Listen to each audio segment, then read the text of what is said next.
Hi all. അപ്പോൾ രാവിലെ എണീറ്റിരുന്ന് ദേ പ്രാർത്ഥിച്ച് അങ്ങനെ ബെഡ്ഷീറ്റെല്ലാം മടക്കി വെച്ച് നീറ്റാക്കി എല്ലാം ബെഡെല്ലാം നീറ്റാക്കിയിട്ട് അങ്ങനെ ദേ ഞാനും അമ്മൂസും കൂടി പല്ല് തേക്കാനായിട്ട് ബ്രഷൊക്കെ എടുത്തു, പല്ലൊക്കെ തേച്ച് അങ്ങനെ പിന്നെ ദേ ഞാൻ പല്ല് തേച്ചൊക്കെ വന്നപ്പോഴത്തേക്കും മമ്മി അടുപ്പൊക്കെ കത്തിച്ചിട്ടുണ്ടായിരുന്നു.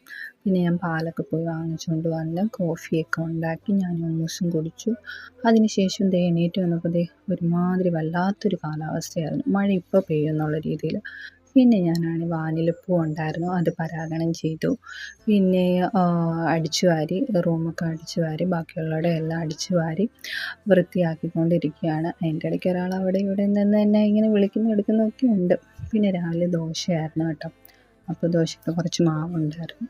അപ്പം അങ്ങനെ ദോശ ഉണ്ടാക്കി. പിന്നെ ദേ ഞങ്ങൾ ഇന്ന് അമ്മൂസിന് അംഗനവാടി വിട്ടില്ല, അപ്പോൾ ഞങ്ങൾ ഇരിട്ടി വരെ പോയി. അപ്പോൾ 2 ദിവസം കൊണ്ട് ആൾക്ക് അമ്മുക്കുട്ടിക്ക് ചെറിയ വയറുവേദന എന്നൊക്കെ പറയുന്നത്. അപ്പോൾ അതെന്താ 2 ദിവസം കൊണ്ട് വെള്ളം കൂടിയും കുറച്ച് കുറഞ്ഞിട്ടുണ്ട്. ഇപ്പം നല്ല ചൂട് സമയമല്ലേ. അപ്പോൾ ഞങ്ങൾ ഇരിട്ടി സ്കൈയിലാണ് കാണിച്ചത്, അരുൺ ഡോക്ടറിനെയാണ്. അപ്പോൾ ചെറിയൊരു മൂത്രത്തിൽ പിഴിച്ച് ചെറിയതായിട്ടേ ഉള്ളൂ. അപ്പോൾ അങ്ങനെ അവിടെ നിന്ന് മരുന്നൊക്കെ മേടിച്ച് ഞങ്ങൾ കുറച്ച് ഫ്രൂട്ട്സൊക്കെ മേടിച്ച് വീട്ടിലെത്തി. അപ്പോൾ വീഡിയോ ഇഷ്ടമായെങ്കിൽ ലൈക്ക് ചെയ്യുക, കമൻറ്റ് ചെയ്യുക. പുതിയൊരു വീഡിയോ ആയിട്ട് വീണ്ടും വരാം.